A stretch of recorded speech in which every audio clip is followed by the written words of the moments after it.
What's going on, guys, and welcome back to another video. This is going to be my Fury Warrior raid guide. Okay, a lot of you have been asking me for it. I've been absolutely pumping in heroics and dungeons on my way up to level 70 and now at level 70. Even after the armor fix, we're still doing incredible damage.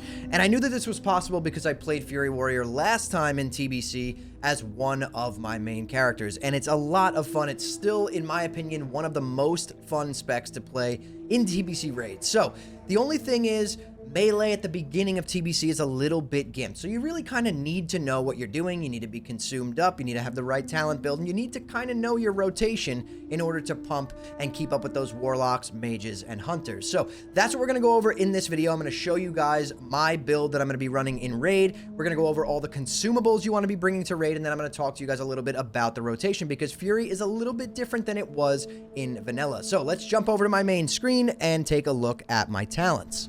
All right, so we'll pull up the talents right here, and basically your spec is going to be Death Wish Fury. Now, Death Wish is in the arms tree now, and Sweeping Strikes is over in the Fury tree. So you're going to be putting 21 points over in your arms tree.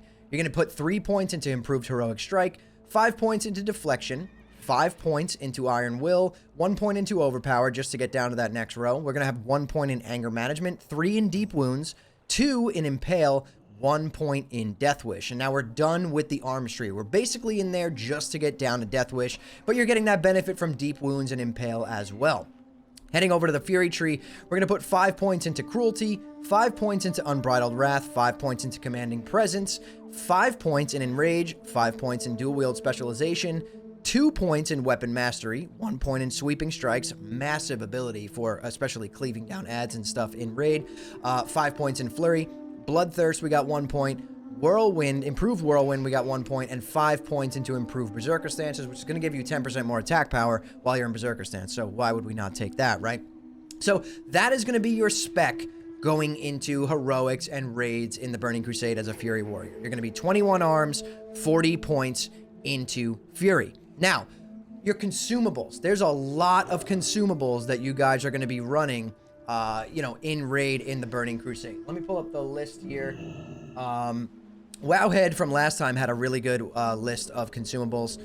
Mainly, what you're going to be running is obviously your Flask of Relentless Assault. This is going to give you your 120 attack power for 2 hours, persist through death, so if you die, you're not wasting that flask.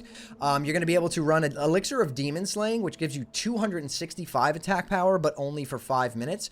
This will get rid of your flask. If you're going to use the Demon Slaying Elixir on, let's say, Prince at the end of Karazhan, just know that it's going to erase your flask, but you're going to get way more damage out of that against demon bosses only.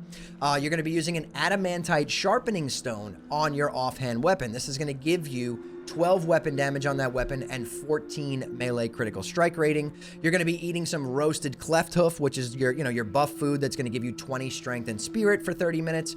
You're going to be popping your haste potions. These are big. They're pretty expensive.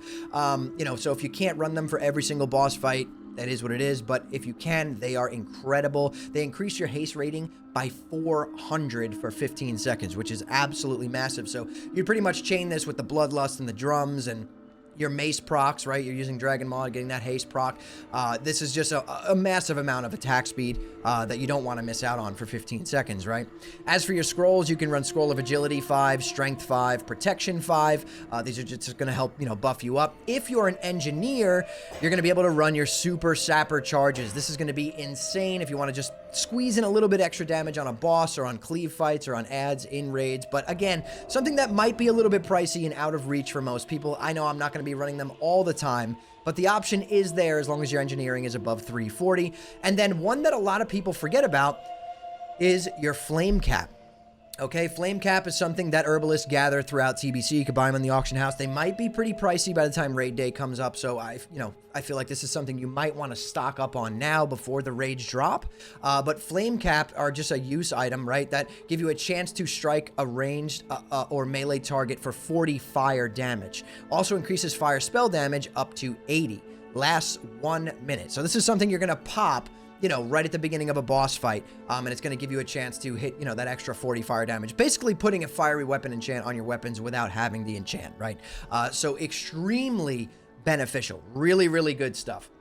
So those are going to be the main bulk of the consumables you're going to be running in raid for Fury Warrior. Now let's talk about, you guys have been asking me a lot in my comments of like gem choices and things like that. So for your meta gem, obviously you're going to be running the Relentless Earthstorm Diamond. That's going to give you 12 agility and 3% increased critical damage, which is massive. There's no better choice. For your red gems, you're going to be running the 4 crit rating for strength.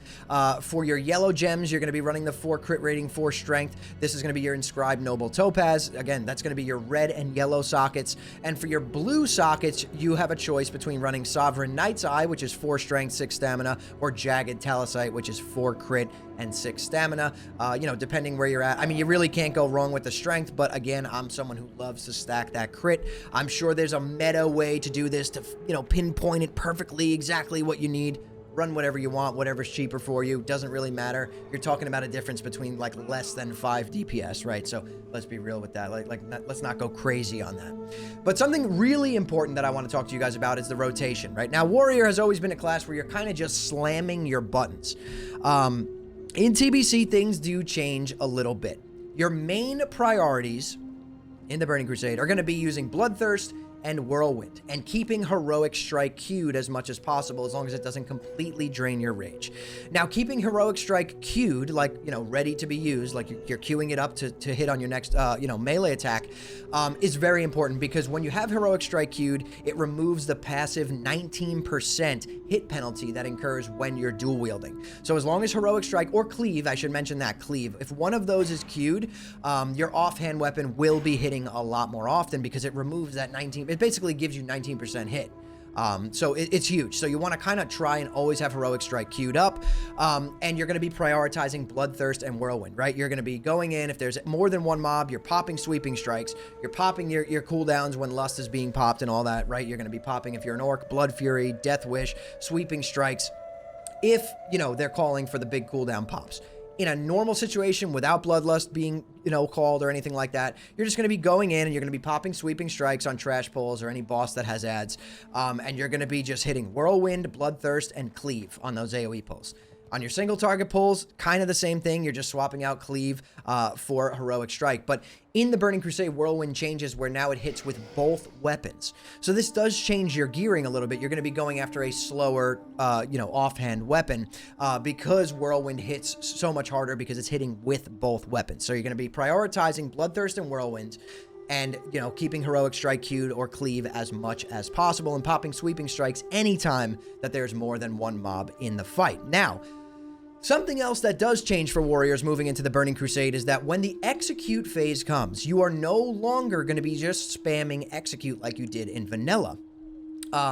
You are going to still be prioritizing Bloodthirst and Whirlwind. You're going to use Execute to dump Rage when you can, but Bloodthirst and Whirlwind are still higher priority than Execute on these boss fights. So don't just stand there spamming Executes, you know, with 20 Rage. That Bloodthirst is going to be more important than a 30 Rage Execute.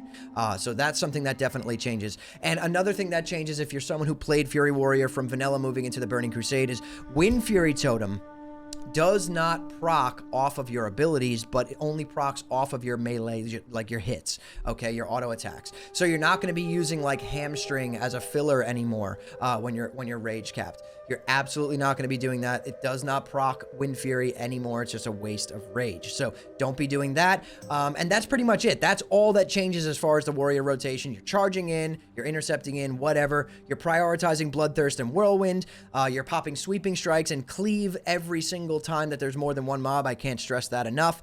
You're using Death Wish, Blood Fury, all of your trinket cooldowns, all of that, your haste potion, when, you know, the raid leader calls for that Bloodlust phase, whether it's in the beginning or the end, depending on your raid. And that's it. You're going to pump. Warriors do a lot of damage, and it scales even more once you start getting the gear, right? When you get good weapons, when you start getting your raid gear, you're going to see yourself climbing that meter, and you're competitive with mages, locks, and hunters. There's no doubt about that. So if you feel like your damage is a little bit low right now, don't worry about it, because it does get even crazier. It really, really gets crazy. By the end of the phase, if everyone in your raid is playing perfectly, you're going to be right at the top of the meter alongside the hunters. And it's a lot of fun. Like I said, I think it's the most fun spec in the Burning Crusade. So I hope this was able to help you guys out. A lot of you have been asking me to make a video like this because you know that I main warrior. I always have. This is my favorite class in the game. I am by no means like the top warrior in the world. I just know how to play the class pretty well. And you know, you could pump with this class without being in a world first guild. You know what I mean? As long as you know what you're doing. It definitely is a class where you need to know what you're doing. But anyways, guys, if it helped you at all, hit the like button. Come follow me on Twitch, twitch.tv/hammerdance. We are playing our warrior. We're having a blast over there. We stream Monday through Friday, 8 p.m. Eastern time. Subscribe to the channel if you love Classic WoW just as much as me. But anyways, guys, thank you all so much for watching and listening in. I'll see you all in the next one.